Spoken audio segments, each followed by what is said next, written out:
Good afternoon. This is Witch Dragon. I'm here to explain about real vampires and the ones in the movies. Okay. Obviously, most vampirism in movies is a little, how do I say this? Not how most of us, if not all of us in the vampire community are or can do. Now, let me explain a little about real vampirism. Real vampirism is this. Someone who needs to feed off of energy, whether it's from blood, etc. We just need to feed. It's a need, not a choice, not a want, it's a need. Period. Now, some real vampires, and I'm just saying it like that just to make a point, do and can have special talents or abilities, but that's not all vampires, and some don't even believe in that. It depends on the person. And or maybe most who don't, they're locked or something. Anyway, again, that part's more of a personal viewpoint. But we do not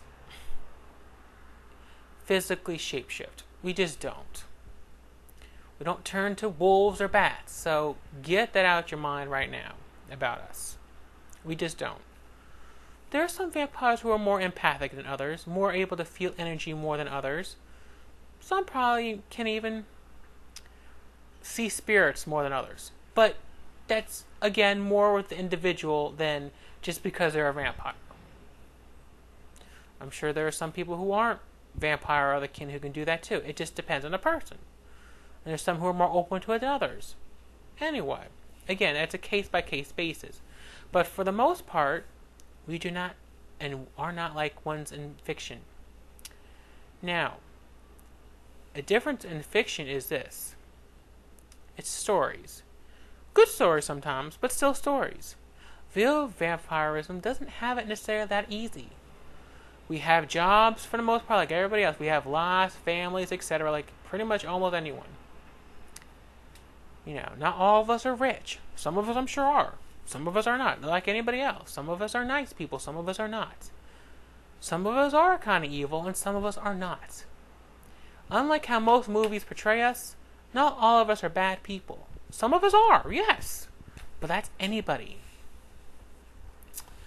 For that matter, you know, we're not all out trying to suck your blood or anything. Unlike how most movie vampires try to portray us. It just ain't happening. We have more important things to do. At least I would hope so. But I digress. This video isn't about attacking anyone, it's just making a simple point. Not all vampires are bad people. Some are, some aren't. Some have more talents than others, some do not. Case-by-case, person-by-person basis. There are some vampires who do practice magic, and there's some who don't.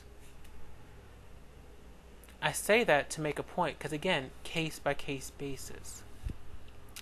Now, vampires have been around, I'm sure, pretty much for a very long time, real and fictional-wise. They're almost in every culture. And it's understandable how one would think different things over time, written different things. I mean, how can there not be? But, like I said, we're not like the ones in fiction. That's for sure. We all don't live in castles. I know I don't. I live in a studio. So, I mean, to me it's a castle because it's my home, but it's no castle, let me tell you. And our tastes vary. And let me explain, not all vampires are goths. Or gothic people, I should say. Not all gothic people are vampires either. There are some vampires who work in businesses. Lawyers, doctors, etc. I don't mean to repeat myself, but I need to drive this point home. You know, that said, for us being a vampire, for the most part, is not easy. It's really not. You know, let me tell you. There's bad things about it, and there's good things about it. Bad thing is needing to feed sometimes, particularly at the most inappropriate time. Hopefully it doesn't happen to most people, but I'm sure on occasion it probably does happen to some.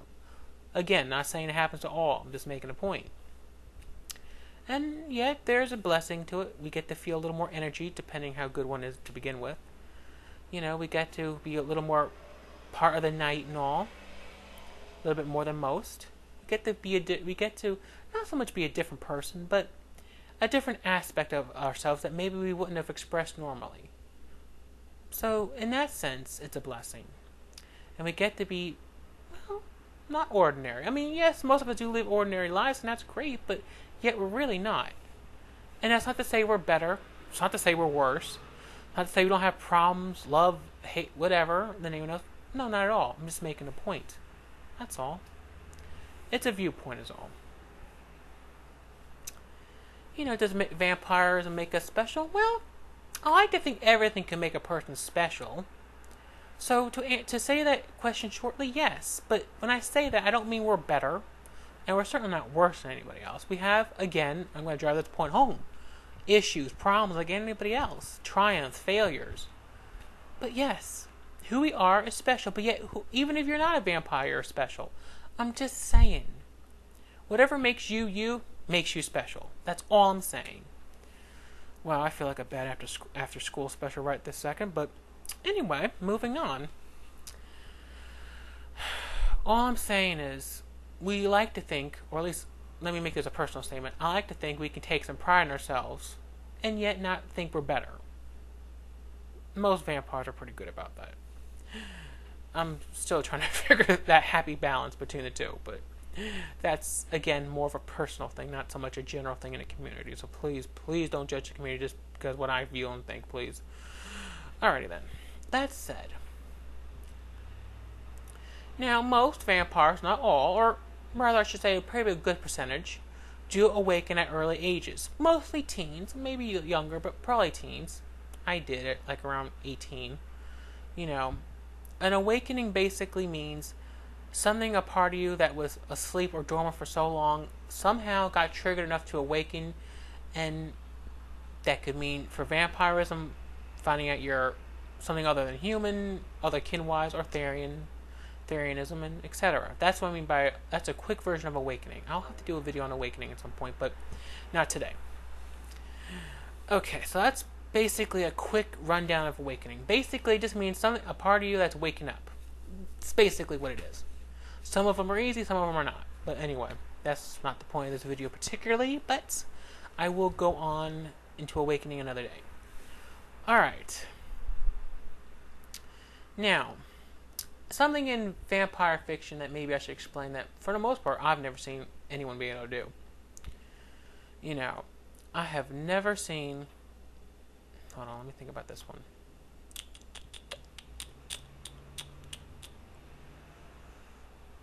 Basically, I've never seen, a vampire in real life, unlike in the movies, be able to bite someone like that and take the blood like that. Now, I'm sure there's some who probably have the sharp enough teeth that can come close, but for the most part, in reality, it just don't happen. That's sad. So, that's just fake. Let me just tell you that right now. And let me tell you, once a long time ago when I was younger, I tried that once. It did not work. By the way, I'm not encouraging anyone to do that. I'm just making a point. And yes, even I've made mistakes, and trust me, I will make more. But we all have to learn from our mistakes sometimes. Anywho, before I keep going on and on about that, before I feel like I should be on Oprah. Anywho, nothing against Oprah. Anywho, before I go further in this, all I'm going to say is that there are differences, and real vampires are just like anyone else. I have to drive that point home again, people. We're no better, we're no worse. Some of us are little wonkers. But again, that's anybody. Some of us are quite plain, and that's okay too. Hell, anyone could be a vampire. Your grandmother, your mother, your father, your cousin, your baby daddy, whatever. Anyone could be a vampire. So, thank you very much, and I hope I've answered some questions. And if not, please email me or put a comment. I'll be trying to answer your question best I can. So thank you very much for your time. This is Witch Dragon signing out.